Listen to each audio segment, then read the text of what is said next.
Good morning.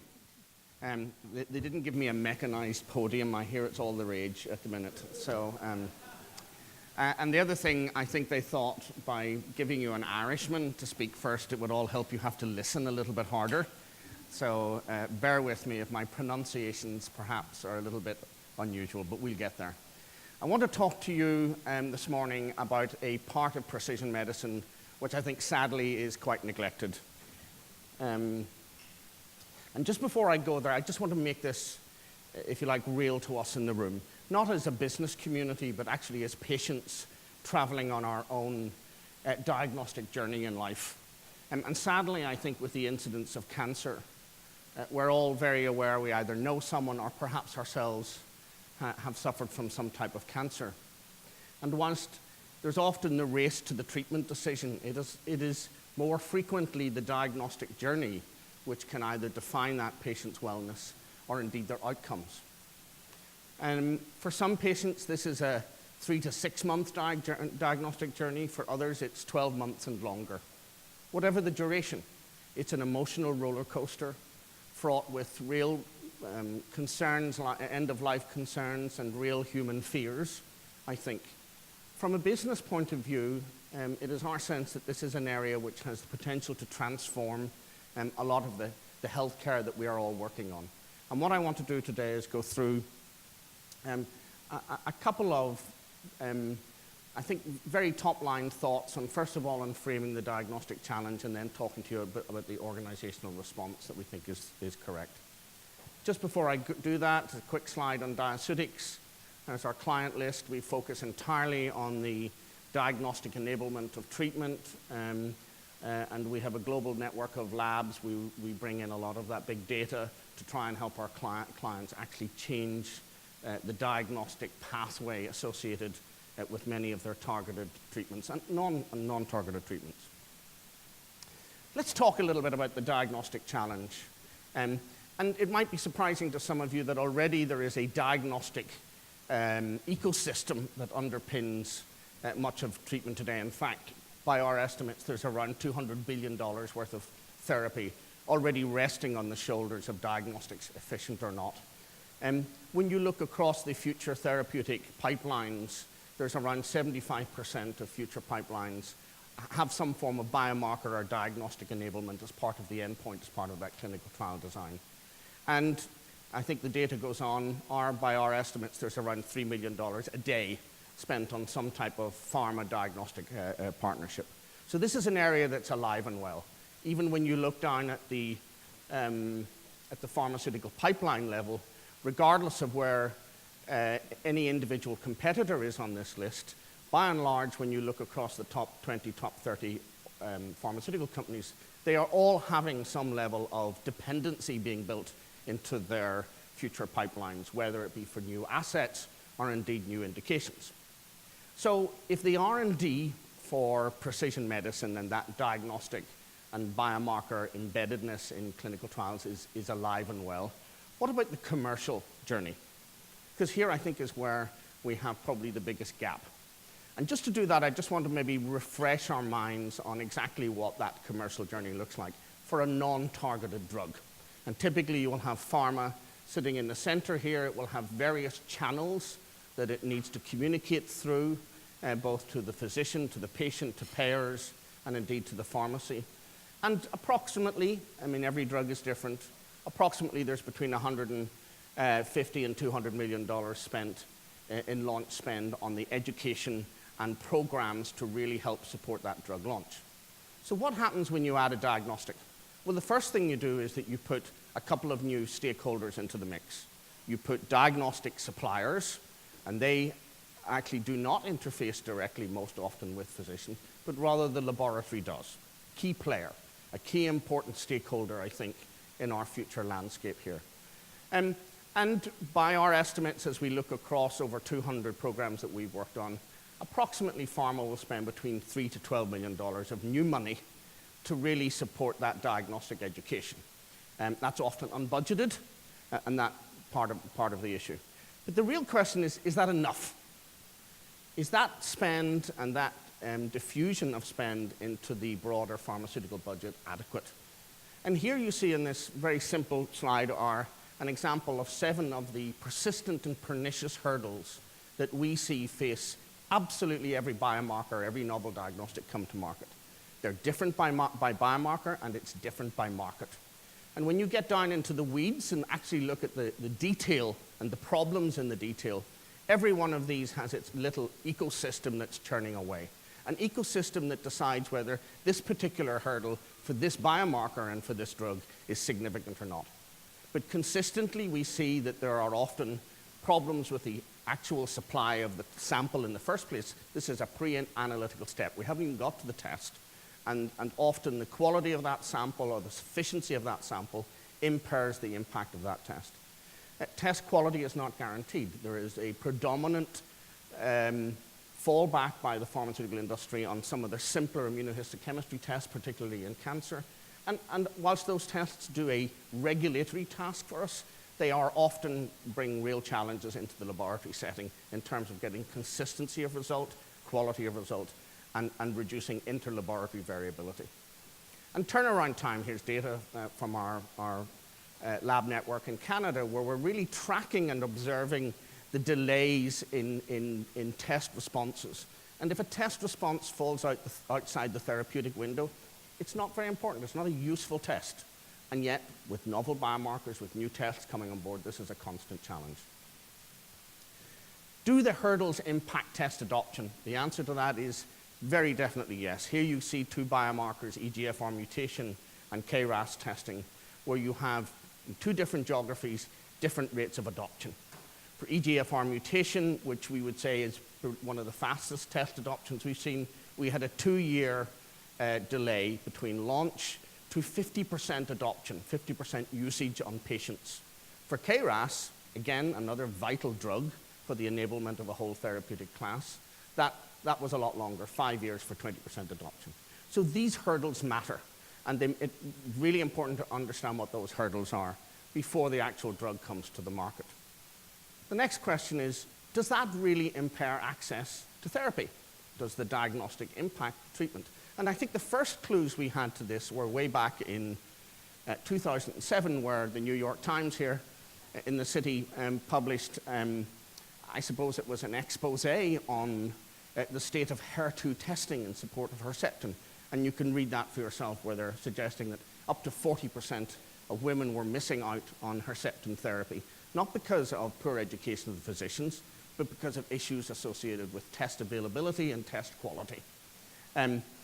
We undertook at that time to do if you like, a financial reverse engineering of how much money this test impairment likely cost Genentech and Roche at the time. And we came up with an assessment assuming some improvement of between $3 to $5 billion. That was lost Herceptin revenue. We went to publish that data, but prior to doing that, we checked that with our colleagues at Roche and Genentech, and we were told that our numbers were wrong. They had done a similar exercise. Their number was closer to $7 billion. So, does testing matter to the drug? It certainly does. And perhaps some of you in the room are saying, well, but that was 10 years ago. So let's move right up to date. Let's bring this right up to one of the most exciting drug classes, I think, that we're witnessing today in the immuno-oncology space, and particularly with the anti-PD-1 drugs, some of which, and some indications of which, are resting on the shoulders of PD-L1 testing. And what I think we've seen in this hugely dynamic market is 4 new therapeutic entities, 7 indications, 17 approvals, 3 tests and 2 different test classifications from the FDA. It's mesmerizing the speed at which this market is moving. But from a diagnostic challenge, because PD-L1 is underpinning at least the early prescribing of these drugs, again, there is some good news and bad news. The good news is we do indeed see a good level of test adoption right across their test availability in the United States. Our data suggesting 120 labs are offering this test. One observation I would make here is you'll note that journey to adoption started at launch, not pre-launch. So we're all learning after the drug is launched. But we're really able to look at what's going on at the physician level. Are we really abdicating the ability to explain and understand the use of these tests? Or are we doing a good job of that? And you can see just some of the physician attitudes that we've been tracking, those same prescribers as they've been moving through this period. And on the left side at the bottom, PD-L1 status may be misleading, and 50% may not be the right cutoff. So at launch, this is a biomarker where a host of physicians were already questioning, how do I use this? What is it for? Is it a good biomarker? And even as we travel that journey all the way through to today, I think we're getting some nuances to that. Yes, we think it's an important biomarker, but is it the right test? Again, remember, these are questions that are being asked after the drug's launched, not before the drug is launched. And this, I think, has led to a publication just this month by the International Association for the Study of Lung Cancer, and I think it's quite a damning comment. There is no clear understanding among physicians, healthcare personnel, or patients regarding which assay to use for programmed death PD-1 drugs. So here we are, traveling the same journey that we've traveled, I think, with HER2 and Herceptin. We're repeating many of the same mistakes.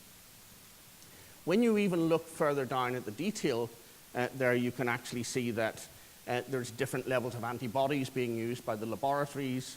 Despite the push towards FDA kits, there is a very strong swing towards laboratories developing their own tests for this area. This is by and large an unmanaged diagnostic ecosystem to support what some believe is going to be a $32 billion drug class. I'll move on from that. Again, does this matter? Here are two markets, Germany versus Italy.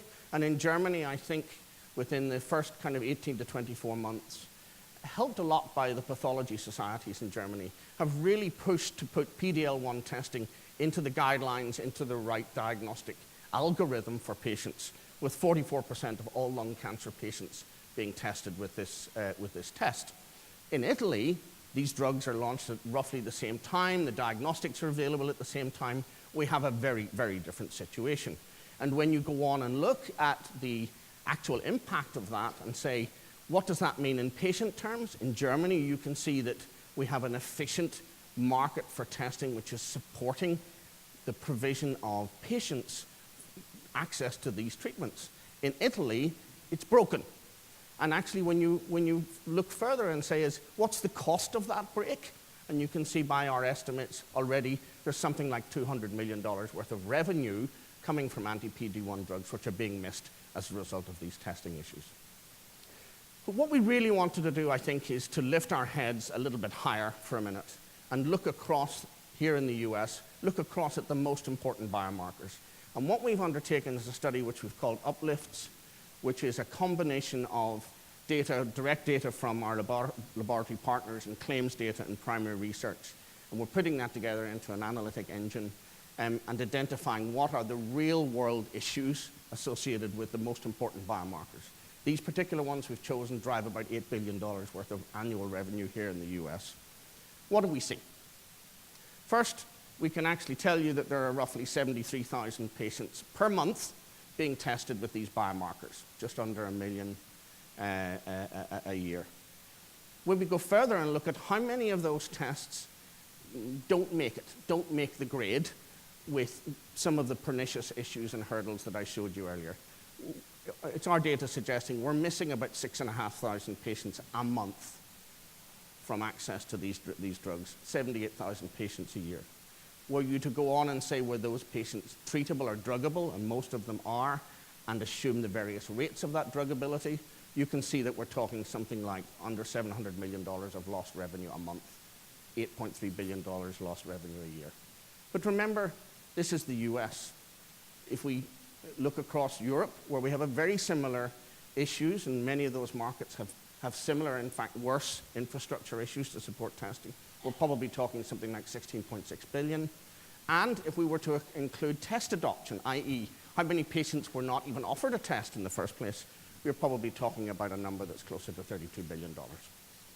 Does testing matter? Does this prequel to the treatment decision matter?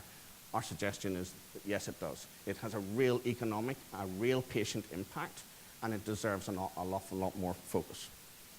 So just maybe I'll focus back on what I think are the important ways in which we address this. The first thing we will do, having worked with multiple therapy teams, multiple assets, we understand this is really complex for them. They're very focused on launching a drug. To try and understand the diagnostic ecosystem is tough.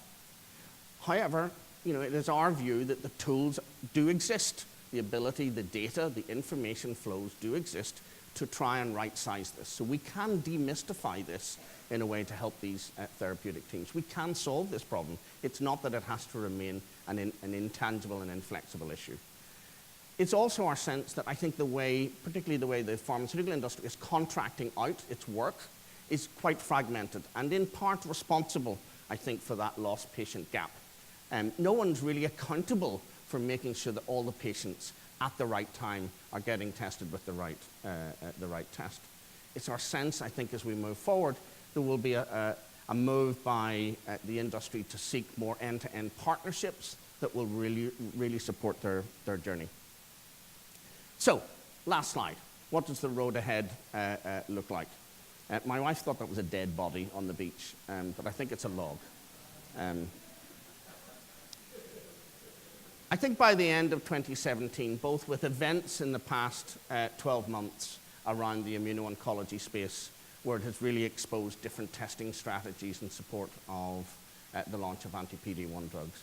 And I think with a greater awareness in the C-suite, it is our view that this is getting the attention, or it will get the attention it deserves. This has an economic impact, and it deserves investment. And there is a reward to all of us payers, from a patient point of view, indeed from a pharmaceutical point of view, of investing in that. Secondly, I think that we will see better engineered structures. We will see a greater ownership by pharmaceutical companies of this space. One of the big things we hear from our clients is, well, we're not a diagnostic company. And our response to that is, no, you're not a diagnostic company, but sadly you've just put your arms around a diagnostic ecosystem for which you really need to manage. So you, to all intents and purposes, have to behave and act like a diagnostic company. And I think our sense is that just in the same way the clinical trial industry has moved to outsource its management, I think this is a space that ultimately lends itself to this type of approach. Thank you.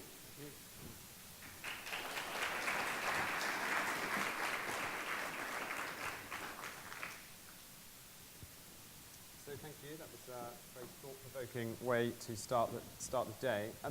What's the sort of attitudes at the physician level? Because when it comes to diagnostics, because obviously, as we all know, we have this sort of horse race going on with the checkpoint inhibitors. But what you hear from oncologists sometimes is they opt for the product that's on the market that doesn't require a PD-L1 assay because it's easier, it's less hassle, and we've seen one of the big players, Bristol Myers, pursue that sort of business model quite forcefully. So when we actually get down to the sort of nitty-gritty, aren't all the drug makers going to try to sort of have the broadest possible market and sort of skirt the assay? Yeah, and I think one could interpret the different indications in the immuno-oncology space as a reflection of different choices and different trial designs, the decisions that have been made several years ago. I think it's going to be very indication-driven, to be honest with you. Ultimately, this is about getting the right signal in these trials, and our sense is that within the pharma R&D pipelines, they're making choices about embedding these biomarkers. I think you allude to, is there generally an avoidance? I think yes, if one can make sure the drug works in a greater population, that's a choice. I think for us, certainly within that space, diagnostics are there, they're here to stay, and I think the types of diagnostic are going to only get more sophisticated where we're looking at tumor mutational load. From a physician standpoint, again, do we see different attitudes from physicians saying, if I can avoid using a test, I will? I would say, yes, that is there as a component. But again, this comes back down to what's in the guidelines, where the reimbursement is, what does the indication say? And where they're being asked and requested to use these tests, their reflection is, I will order the test. What they're not doing is they're not choosing a specific test. That's a decision that's being made by the laboratory. And that's why I think we have a different type of test mix going on from the laboratory level than perhaps was originally envisaged at the FDA. Any questions from the floor? We've got one at the back there. Just say your name and where you're from before the question. Steve Albinus from APCO Worldwide. Isn't it true that in order to identify true targets for immuno-oncology, we should not just be chasing butterflies or molecules and then trying to match those with butterflies or biomarkers, but that we need to step back in the exploratory pathway and look more at the basic science, thinking about quantitative pathology, the mapping of good tumor cells, bad tumor cells, and those kind of things. So what that may be calling for is probably a large collaboration with NIH and others, private industry, academia, and trying to go down that pathway before we just get dizzy chasing all those biomarker butterflies. I'm quite sure there are others in this room who will give you a much better and more scientific response than I'm about to give you. But let me say this. I think we are where we are with PD-L1 testing. We recognize it was a test that has helped us get onto the market, has helped get access to these therapeutics. But I think if you look across the pharmaceutical players, they take the identification of what the right test is seriously. And I think they are investing in both the early diagnostic research and the diagnostic partnerships that I think will support better testing in the long run. I think our premise is that it's such a pity that that journey starts after the drug is launched, when a lot of this information is known earlier. And I think we can start these diagnostic journeys earlier. And often I think with physicians, it's not about, I think it's about being really clear where we are with these tests. They are imperfect, but they do answer and they do help identify certain patients at certain cutoffs. So I think it's being realistic, I think, with the medical community about where we are. But I would say that the investment that you're looking for is underway. Any other questions from the floor?